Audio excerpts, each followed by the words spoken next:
Hello, everybody. It's me, Hazer, back again. Finally, here for a Hayvering about the rosters going in to the SPL qualification tournament. I've just been a little bit busy lately. I uploaded a lot of YouTube videos lately around interviews with SPL teams. If you didn't check any of those out, if you do want to, they're there. I think they were really good. The players were super open and honest, it makes my job pretty easy in the interviewing. You know, I just ask them a simple question and they give me a whole load of stuff about all the interesting things that happen with building their rosters. So check that out if you haven't already. But we're here to talk about the teams that haven't been picked for the SPL, the teams that are going to have to play in, and their sort of route there. I'm going to talk a little bit about the format, just go over it, and then talk about the teams. So yeah, let's have a look. This was the tweet that announced promotion tournament and the rosters in it. I think it's actually really cool that they expanded the tournament from 8 teams to 10 teams. I think that's just great.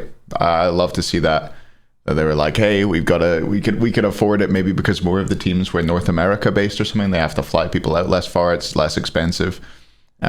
So the budget fitted in an extra 2 teams, and maybe just because the quality of the teams towards the bottom end is so similar that they were like, we can't let these teams in and not let this team in, you know. But I think it's cool that this many teams got selected, and that you know, we've got 10 rosters that are competitive enough to be picked. We'll go into the teams in a minute. I've got them in a spreadsheet so we don't have to look at these graphics. Not that there's anything wrong with the graphics. Cool. So this is the tournament. It is February 22nd to 26th. Today is the 13th. I'm on my lunch break right now. So this starts a week on Wednesday. Starts a week on Wednesday. It is double elimination with 10 teams, no grand finals. Basically, it just means that the winner's bracket goes all the way. They play the winner's bracket final. That team has qualified to the SPL. The loser of the winner's bracket final drops down and plays in the loser's bracket final. So they get 2 chances. And then if they win in the loser's bracket final, they qualify to Worlds, and then we don't have to play the last match. I'm not 100% unsure on this, but it makes sense to me that the seeding of the teams is the order they've given it in. It seems to add up based on just the players on each team. You know, this team being almost entirely ex-SPL, number 1, and then like mostly ex-XPL from last year, number 2, and then, you know, top SCC more on this team, number 3. It kind of adds up in the way that the seeding, I think, would make sense. So I think this must be the seeding we get for the tournament. And then it will be, I imagine, number 1 seed will play number 10th seed in the first round, and then so on and so forth. You know, you can figure it out. And the broadcast schedule is just upper bracket day 1 on Wednesday, lower bracket day 1 on Thursday. So if you win, you get a day off. Friday, upper bracket day 2, lower bracket day 2, upper bracket day 3, lower bracket day 3. Then the qualifying matches on the Sunday. So the Sunday will just be the winner's bracket final and the loser's bracket final, I guess, which is interesting. But yeah, let's just look at it. We can look at our 10-team double elimination bracket. Let's have a look. So this is what it'll look like, roughly. Oh God, does that mean? Yeah, that's a good point. Actually, I guess we have first round matches. No, do we? I can't brain good right now. I guess we must have to, right? Have some first round matches here. It'll look something like this, but we won't have this match here, I guess. Anyway, we won't have the qualification match. The winning, what am I saying? The tournament final. We won't have the tournament final in a double elim bracket. Sorry, that wasn't very good. But, you know, that's what Hayvering is all about. It's not supposed to be good. It's supposed to be terrible. And speaking of terrible, look at these goddamn no, I'm joking. Let's talk about the teams and what rosters they've submitted. Hopefully this is okay to read. But yeah, let's just start off. I think there's like a pretty... Why is Sarpe got a capital I there? Sorry, I'll fix that. Don't want to mess with Sarpe's name. So let's talk about that. I think there's a pretty clear top 3, in my opinion. These are the teams which have the most sort of pedigree and the most experience at the top level. This team, obviously more SCC than SPL. We got an SPL mid laner and an SPL coach and ex-SPL solo laner, I suppose. And Oath is subbed in the SPL. So it's like still not that little SPL experience, but these two definitely a a lot of SPL experience. Let's go through them. So you've got Stuart, unbelievably unlucky to not get an SPL spot, I think.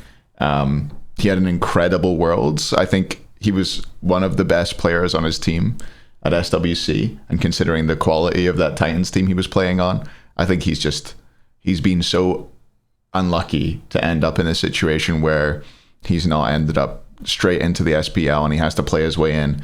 The rest of this team, I don't think I would say the same about them. Aqua, I think, maybe the closest you would say to getting a spot, but still, Aqua had the same old mistakes in the SPL for a lot of last year, which I think I've talked about a little, but he tends to have some positioning issues late on. He's really good at laning and really good at playing through the mid game, but I think late game he struggles a bit, and it's something that he didn't really fix over last year. Sam obviously had a pretty bad year. Gamma was all right, but who are you putting him over out of the supports he's competing with? Maybe you could argue for him over Hurriwind or Jake, but Jake just being new to the role and already Hurry just being new to the role and already performing the way he was must have meant he was preferred. But yeah, Gamma, the other one, I guess you can look at and say was a little unlucky not to get a spot. This team's full of experience. Sam, really experienced. Aqua, really experienced. Crimson's been around for ages. Could have had an SPL spot a couple years ago. Was supposed to be on the Scarabs roster initially instead of Baronic, but he would have lost his scholarship for his college, school, whatever you want to call it. So if he like deferred, so he wasn't able to do so. So a guy who has been considered SPL ready for a bit. And then, yeah, I don't know. This team's just really strong, really consistent. The one thing I would say about this team, though, is they're not noob stompers. You know, I'm going to talk about this a little bit as we go through the next few teams and why I think teams are especially favored to qualify. But I think in this kind of tournament, coming in with a bit of swagger and a bit of an ego is really helpful. I think especially if your jungler is like super ego heavy and will just run people down and run the game. I think that can be really good for you in a tournament like this and in a meta like this.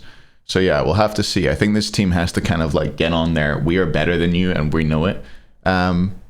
Sort of phase, because you know, like Stu, I don't really associate him with doing that. Like, you know, coming up with a swagger, soloing everybody, owning them. I don't really associate Sam with it, but Sam is a very good ganker of a jungler. That's something to note. He does like to gank side lanes, which I think is what the meta is right now. It's hard to tell without having seen any comp, but junglers ganking side lanes seems really powerful. And Aqua, yeah, we'll see. Aqua can run lanes. You've seen it on the Ao Kwang right up against Ducky, who we'll be talking about a bit. But yeah, I would like to see Aqua picking the tiers, picking the Ao Kwangs, picking things like that, and just running the game as much as he can, and just trying to just destroy whoever they're up against. Gladiators, you've got Dudeman Bro, Inbound, Snoopy, Kirmi, Scary D, and Kassir will be the coach. Nice to see Kassir back coaching a team that's trying to get in there. I've always liked Kassir, and it's really difficult to tell if someone's a coach from the outside looking in. I talk about this all the time. Whenever I mention coaches and people are like, why don't you power rank them? I'm like, because I don't fucking know. I was a coach. Nobody knows what I did. Maybe I was terrible. No, I was the GOAT. Just my teams let me down, and that's why I never won Worlds. But yeah, nice to see Kassir back in. This team, again, a lot of experience in there. Kirmi in the jungle had a good year last year. Snoopy stepped into mid and will stay there. Dudeman Bro, an interesting character. We have a cat in the room. Dudeman Bro, an interesting character. And Inbound back in. I like to see Inbound coming back in. He's a good personality for the league. I know a lot of people shit on him, but I think he's a good character for the league, and hopefully can perform at this level still. Scary D, I think, had a terrible year last year, by the way. He was just silently on that Scarabs roster. Everyone was getting kicked and churned in and out, and he would just sit in there like, nobody look at me, because I am dog shit.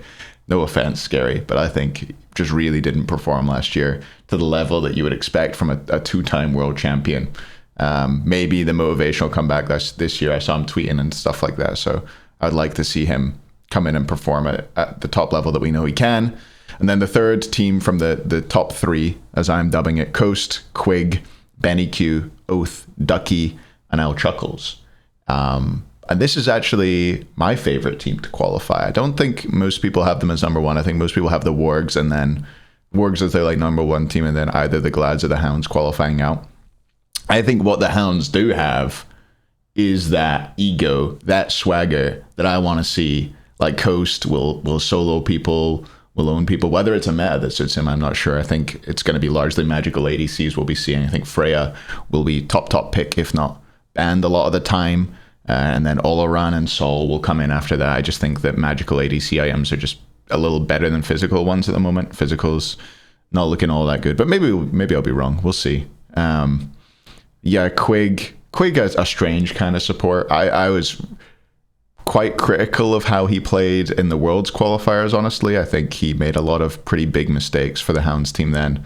But he stays. Benny Q in mid, I think, is a player that can just destroy you on the right day with the right picks. I hope that he just, picks stuff that he can dominate lane with and run around and run the map. He's just a really, really mechanically skilled, really, really good mid laner. But I think has historically been let down a little bit by his picks, by drafting strategies on teams he's been on. So yeah, we'll see if that's resolved here. Oath in the jungle. I feel like this is Oath's been kind of next on the list of junglers to come up for a while now, and never quite delivered when given the opportunity. I think he stepped in to try and get the Titan spot, hasn't got it. He stepped in, I think, and had some tryouts for the Scarabs at some point last year, didn't get the spot, and then I think he was pretty disappointing for the Hounds at tournament time when I saw them previously anyway. So I want to see Oath be the player that he's kind of advertised to be, right? I want to see him dominate in the jungle, and it's a jungle heavy meta, so it's his chance to come out there and run games. Ducky and solo consistency, and just I think he was a really good pickup last year for the Hounds when he came in to replace Ramakami. Really, really good player. And Chuck, another two-time. We got two times in this list of players. Chuck and Scary on the same team. Well, they were on the same team when they won. But yeah, Chuck in here as a coach, I think could help a lot. We'll see. I'm interested to see how the drafts look for this team and things like that. I think Chuck seems like a really experienced coach, has a lot of experience in the SPL at the top level, but then you look at the fact that he's not in the SPL, and the players are the ones who decide the value of a coach, right? And he's not being picked up. So yeah, you wonder about whether certain people value him enough. I don't know. Maybe not. God, I didn't want to say that. Why'd I say that? It's Hayvering. It's the danger. I should come in here with some notes. Don't insinuate that Chuck might not be a good coach. Put that on the notes. Oh, I never even mentioned Neil and his coach for the Wargs is interesting as well. I think Neil just wanted a bit of a break or possibly to be finished altogether, but I'm interested to see what he brings as a coach. I think he has the right temperament for it. He's very laid back and measured with what he says. He's not overly emotional. He's quite analytical about the game, so I think it'll be good to hear him. I think he'll also be a really good mitigator, a good conversation facilitator, I guess. He's gonna help teams get over issues, which will be good for his team, I'm sure. I think that's a good thing to have in a coach. But yeah, top three: Hounds, Wargs, Gladiators. I'm gonna say that I think Hounds qualify alongside the Wargs. Sorry to the Glads. I definitely think they could make it as well. But yeah, my favorites are the Hounds and the Wargs. And then let's get on to the rest, the not top three. We've got the Scorps, which is Davey, ADC Preds support, Streak Up in mid, moving over from ADC, although he has had some mid lane play before. He's always trying to switch roles to mid Streak Up. Jungle, you've got Sarpe. Solo, you've got Kona. Just had a really great, gave a really great account of himself at Worlds qualifiers and Worlds. And then you've got Kerr McHale as coach. An interesting team. I think this is gonna be a lot to do with how well Streak and Sarpe do mid jungle. Davey and Pred's been playing together for a while. I do think that their laning phase hasn't typically been all that good, but I know they seem to be playing together in Europe a lot. This is a team I could talk more about because I play against them and I play with them in ranked and things like that. So, and I know them a little bit better. Sarpe, I think this jungle meta actually really suits Sarpe. I think Sarpe is like a super hyper carry jungle style player. So I think it could be good for him. Streak up in mid. Definitely is a good mage player. Likes to play mages, likes to play things like Merlin and stuff like that. And when those picks are viable in ADC, he picked them up. He'll pick up the assassins in ADC. As an ADC player, he was quite flexible with his god pull. So we'll see if he can keep that up here. And Kona just going to be super, super solid. One of the best solo laners in here. Have I messed up Ramakami's name as well? I think it's because I copy pasted these from somewhere and I had to like mess around with them. But yeah, Irish Scorpion's a good team. It's gonna be a lot to do with, I think, how Streak Up does in mid and how Sarpe does in the jungle, how well this team does. I feel like the other three will be solid and will perform at the level expected of them. But it's gonna come down to whether Streak and Sarpe can deliver. Sarpe, I can't remember. I think he's probably been to like one LAN before off the top of my head, but I feel like he's not been to many.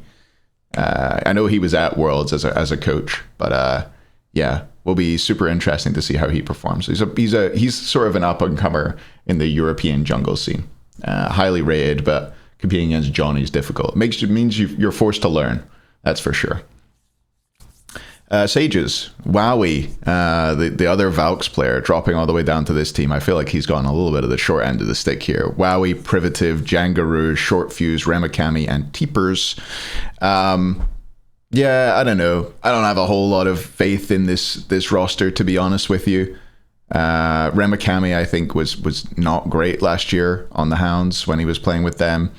Wowie, I think, actually had his best games the end of last year, but he's not a player who typically, he did kind of do this in Worlds qualifiers, but he's not a player who typically takes over a game and runs it and dominates, which is kind of what you need in this, especially when you're sort of middle of the pack seeding wise, you're dogfighting it out with these other teams. That you've got to, if you're the best player on your team, if you're, the most experienced player on your team, you've got to be able to run the game, which Wowie I don't think typically has done. He's much more of a like passive ADC who turns up at team fights and then the Valks lose because they were losing up until then, but still. But yeah, the rest of this team, I don't know. They've been around. Priv, Jangaroo, and Ramakami have been around. I don't know so much about Short Fuse, to be honest. I don't know if that's a name change or if they've always been called Short Fuse. Not sure. Jangaroo has changed from controller to mouse and keyboard now, I'm sure, right? Super cool that Jangaroo, like, incredibly talented player that was competing in like GM lobbies against pro players on controller, which is sick.